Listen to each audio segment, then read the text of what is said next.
All right, this is a quick audio check before we start the stream. Go ahead, Francis. Hello, test 1, 2, 3. Before we start the stream.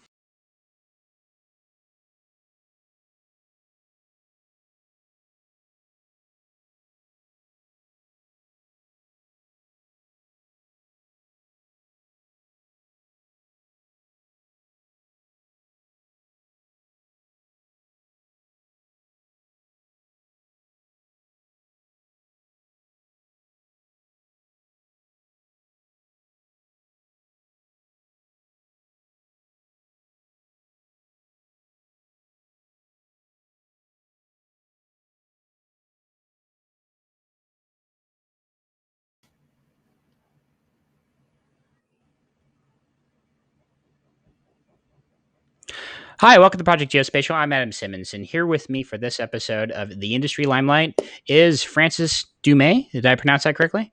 That's correct. And we're going to be introducing Metaspectral. Francis, if you can go ahead and introduce yourself, give us a little bit of background before we dive into the conversation of who the company is. Sure. Hi, everyone. I'm Francis Dumas, as Adam mentioned, CEO of Metaspectral. My background is actually in robotics and software for embedded systems. I initially got started on Metaspectral back when I was wrapping up my first startup. We were doing next generation push notification technology for mobile operators, so nothing to do with what we're doing now.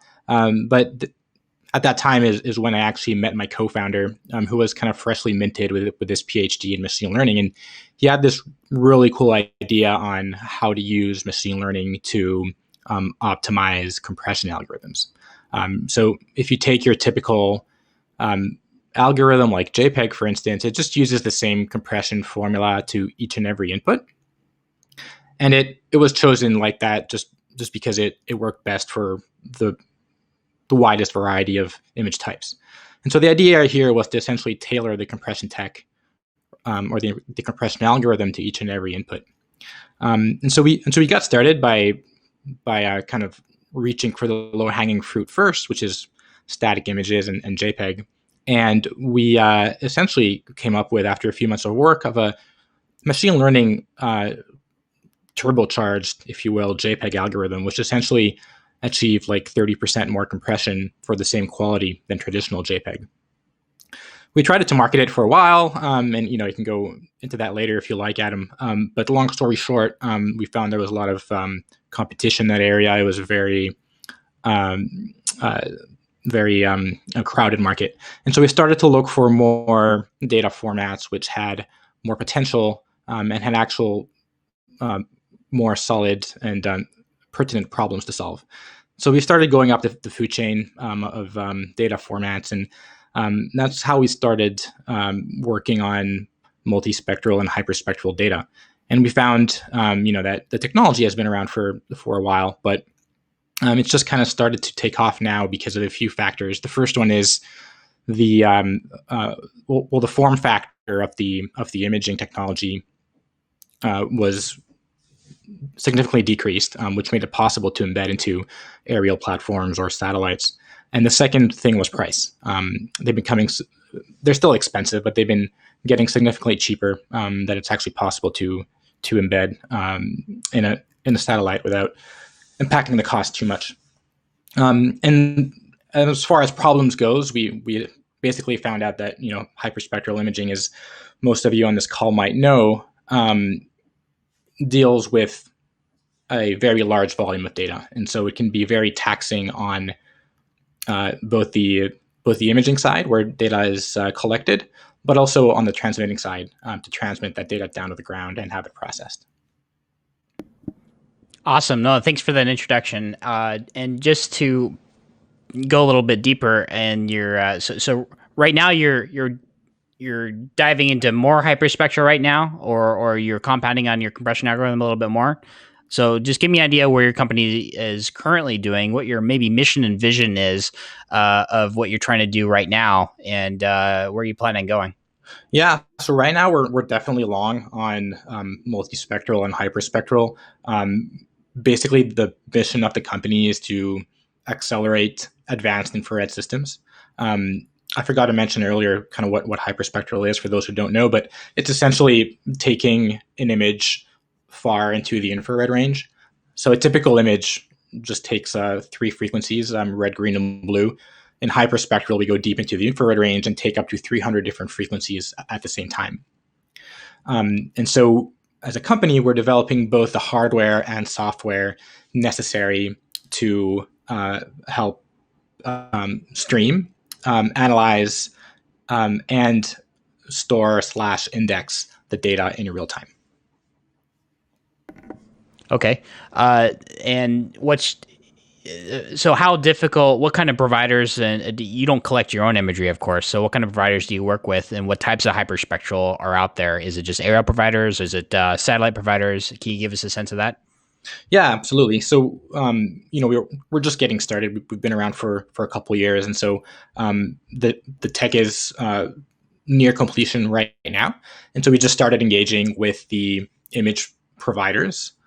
And so the types of folks that we're connecting to include satellite manufacturers. So you have your traditional folks like Planet, which are more on the multispectral side of things.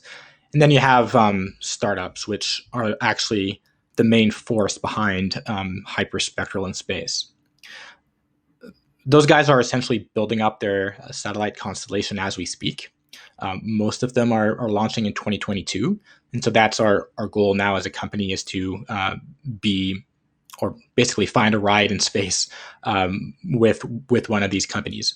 In the meantime, we're working on the aerial side. And so we're working with a few operators of UAVs or UASs that are collecting hyperspectral imagery from the air. The most one of the partners, I guess, that we're working with currently is the Canadian military, and they're collecting a lot of hyperspectral imagery for persistent ISR applications. Can you give us some use cases? What are some use cases you can talk about by, some of the best practices on how you've processed the hyperspectral imagery, and how people can use this, just to tell people is like, hey, how valuable this stuff is? Sure. So hyperspectral imaging is great to identify chemical compounds, and is very sensitive to chemical compounds and different types of surface materials. And so, as far as applications go, it's really great at detecting things that are invisible to the naked eye. For instance, for military applications, it's great at detecting camouflaged vehicles or camouflaged individuals. Because it's great at detecting chemical compounds, it's also great at finding IEDs, improvised explosive devices, on the ground from tens of thousands of feet in the air. And because we need this, because we're looking for very small things, typically it's like very, like a few inches of a camouflaged vehicle that might have the signature we're looking for, or a small IED from tens of thousands of feet in the air. We really need to have this high resolution, and this is also why it's very, or hyperspectral is very complex data format to deal with, because we gather such a sheer amount of data, and we're essentially trying to find needles in a haystack. And so, as far as our performance goes, well, maybe I'll take a step back and explain the challenges with that current operators have, Adam. And so, a single hyperspectral image can be in the gigabytes. And so, Oh, probably tens of gigabytes, I imagine, actually, because a regular EO imagery could be, 2 to 5 gigs, depending on how big it is. But hyperspectral is just loaded with data, right? So, yeah, it depends how many bands you gather and how long you fly. And so, transmitting all that data down to the ground can be challenging. And so, what a lot of people are doing, including the military today, is they actually keep all that data on board the imager, so on board the UAV, for instance, and do all the processing on board. Now, in order for you to do that, they still have to truncate the data because it's so massive. So they truncate it first, and then they feed it into a suboptimal machine learning algorithm, or even a statistical analysis algorithm, for that matter, that is able to run on the limited resources available on board. and that fails sometimes to detect the slightest uh, spectral signatures that we need to detect an IED, for instance.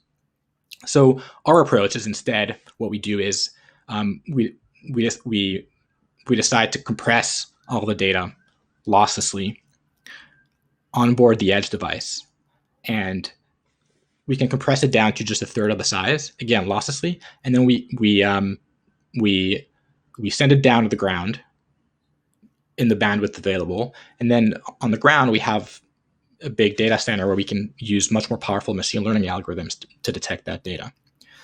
To detect the targets. We can also do lossy compression as well.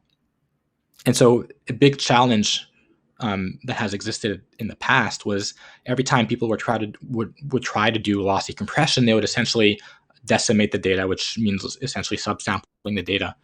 And again, that would have the downstream effect of failing to detect targets on the ground. And so our approach is essentially to if we're going to do lossy compression, to compress without decimating the data. And so we essentially are able to maintain the high level of both spatial and spectral resolution. And that way we're still able to detect all our targets.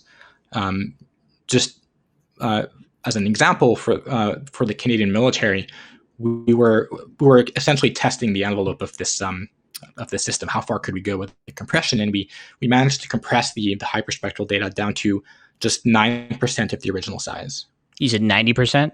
No, just 9% of the original 9%. There was a little hiccup in the sound. I was like, did I get that right? size. Yeah, and they were still able to detect all their targets, even the ones that had the very small signatures in the first place. So that's significant. So we're talking about, you know, so let's say something was an entire gigabyte down to maybe 100 megs. Yeah, exactly. And so for for the military or anybody else, right? That essentially means you can move your human operator from a manned aircraft down to the ground and fly a UAV instead. What are the typical file formats that you deal with hyperspectral, especially after post compression there? Yeah, well, the market leader, I guess, in hyperspectral formats is L3Harris, which developed a format called Envy, which is the same name as their software.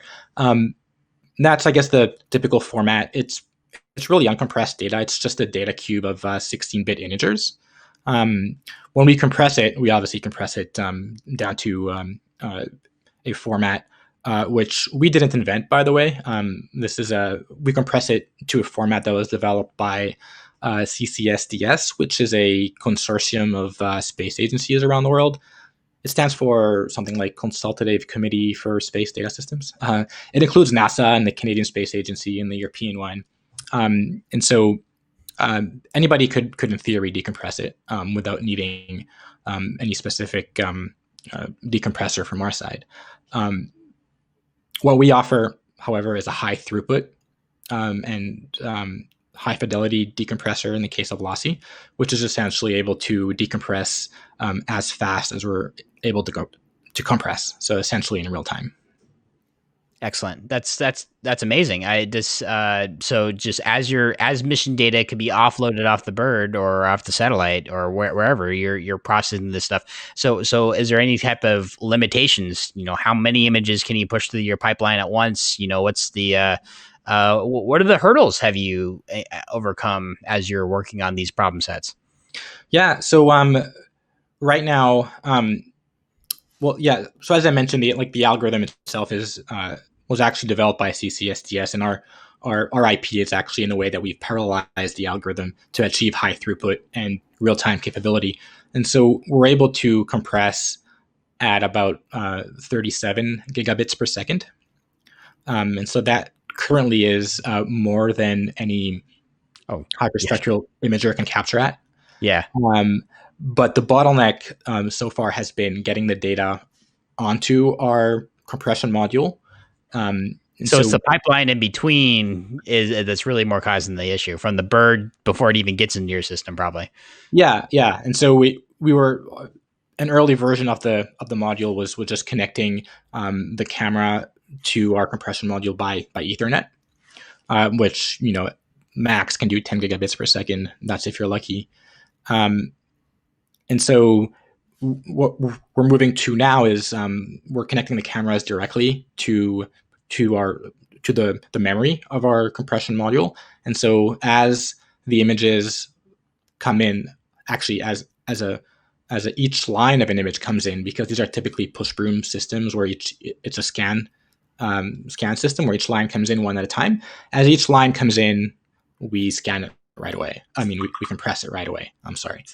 And so that's how we're able to achieve much higher compression ratios that way. I'd say another bottleneck is obviously the downlink capability from space. So the vast majority of space objects kind of transmit down at about 1 to 200 mbps, and so we are starting to see gigabit per second downlink capability on the Ka band, and that's going to become more and more prevalent. But So does this only apply to the processing and compression of it? This is also applied to the machine learning aspect of what you're doing to identify the objects. Is that those speeds include that aspect of it as well? Yeah, well, so the speeds I mentioned earlier, the 37 gigabits per second, that's compression throughput. Okay. And then on the machine learning side, it takes about 2 to 300 milliseconds to analyze an image. And so the question of doing real time ISR just depends on the bandwidth transmission time, and that's when the downlink bandwidth comes into play, and that's how much it's important, I guess, from a real time perspective. Now, multispectral imagery or hyperspectral imagery, I should say, is a different beast when it comes to how much is available for doing training and labeling. How have you overcome some of the training and labeling aspects for the machine learning with such a niche area of the imagery community? Yeah, it's a great question. So the way we've approached that is actually, traditional machine learning algorithms, they take the entire image as one sample, right? They try to detect a hot dog or not a hot dog, right? In the case of hyperspectral, because we have so many dimensions in the third dimension, which is the spectral dimension, we actually do machine learning on a pixel by pixel basis. And so let's say like your image has a 10 million pixels. That means we have 10 million samples. And so that allows us to do two things. First, it allows us to increase or drastically increase our training data set. So again, like a single image can give us millions of training samples. And then second, it actually allows us to do identification at a sub-pixel level. So we can identify what an object is, even if it's only part of a pixel. Okay. That's impressive. So you just part. So we're talking about cutting off half the object as well, just seeing partial objects, not just to be able to identify it that way. Yeah. So, let's say, yeah, I mean, you're imaging something from space, and excuse me, and the resolution is not large enough for you to be able to identify a car on the road. Let's say a pixel shows you 3 cars. Okay. We'd actually be able to at least tell you that within this pixel, there's 3 cars, and there's a road, and there's grass, all in that one pixel. Okay. Well, that's incredible. I'd love to dive more into that at some point and understand, what the use cases behind that are and how you've managed to accomplish that. That's an amazing feat there, especially when most are just trying to struggle on even identifying a single object across an entire image. So, yeah, and this has implications for instance, space domain awareness, right? And so we've been talking so far about imaging from space, but you can also do it the other way around. You can image from the ground up to space. And just see Um, what satellites are up there and what's floating around, et cetera, right? yeah, and so when you do it from the ground, also your resolution is very limited. Like maybe like a 20 millimeter dish on a satellite um, could be like just 1 pixel or half of a pixel.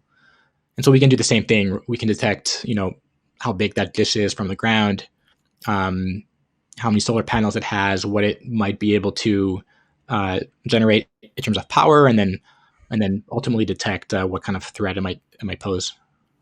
So this to talk back on the overall company here, your target audience, to say the way it sounds, is mostly getting in touch with the imagery providers themselves and helping them, or is it directly with the mission partners? Can you talk a little bit more about your business model for that? Who you're trying to go after, and who ideally you'd like to be interested in your company?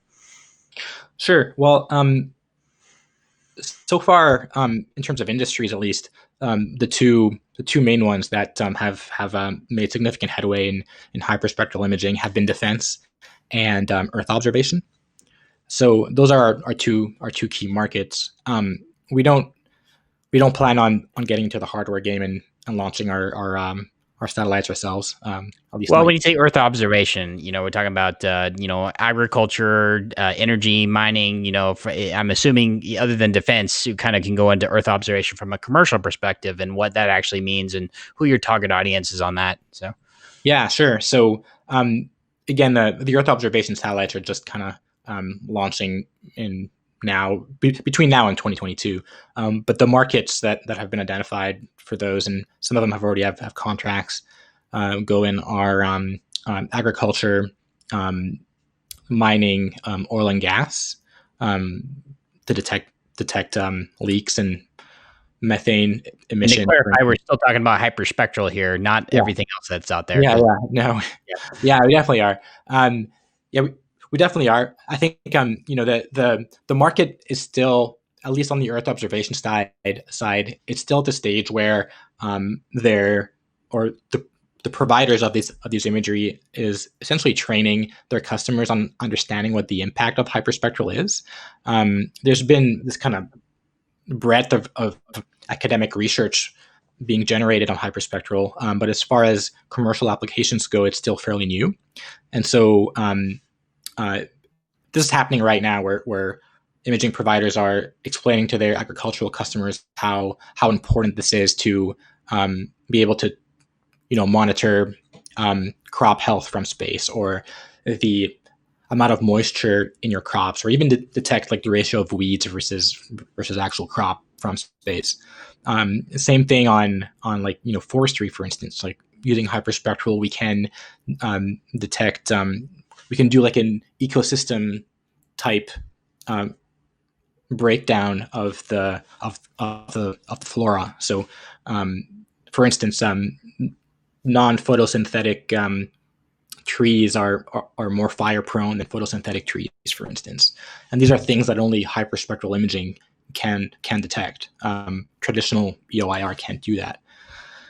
So as far as our business model goes, we're first and foremost connecting directly to the providers of the imagery, since they are the ones that capture the images, and have to send them down to the ground. And so um, our value proposition to them is fairly simple. Because we can stream the data down and compress it down to the size where it's streamable, we're essentially able to save them hundreds of thousands of dollars per year per satellite, just in transmission and storage costs alone. yeah. So it's a win-win situation in that case. We're also approaching, I guess, more of the analytics providers, which tap into all this imagery and then do their own kind of analysis on top, and then sell insights. Um, those yeah those are also a potential customer base for us, since they usually duplicate the data on their own servers, and uh, because once they purchase them, they kind of want to keep it for future use. Well, so last couple questions here in terms of scaling out the company. Is there any plans to well, first of all, I think I have a question before I get to that one. Do you for your compression algorithms, do you do anything more than the hyperspectral? Do you actually does those compression algorithms work on the other imagery types, EO, Yeah, IR, etc., standard geotiffs or NITIFs and things like that? Are you able to use that same unique compression algorithm to even make those more efficient? yeah, and that's it. Yeah, it's a great question. So we we we just started recently exploring SAR data, so synthetic aperture radar, Okay. and so we are able to process that data as well, and compress it down using very similar algorithms. Um, EOIR is also very similar. We've also done a actually this week we're ongoing a pilot with the Canadian military on EOIR as well. Um, yeah, I guess that's it. Does that answer your question? Yes, it does. And so I'm kind of curious of how do you want to scale out your capabilities and where you want to go with your company beyond increased customer base. What's your ideal scenario for Metaspectral? Yeah, so we want to we essentially want to be kind of um, the go-to provider for data analytics on hyperspectral data. So if you happen to be either a producer of imagery or even a analytics provider, um, you would come to us to either send us your data if you're a producer. So you would stream that directly to us, and then we would automatically run the machine learning algorithms, detect targets, and index all the data to make it retrievable in real time from an API. And on the other hand, if you're an analytics provider, you would be able to tap into that data, um, either purchase it or buy rights to it if necessary, and then be able to build other applications on top of it. Okay, excellent. Is there anything else you'd like to say about the company, yourself for that matter, and experience before we wrap up? Well, we're very eager to connect with the space community in general, Earth observation, or even aerial imaging for that matter.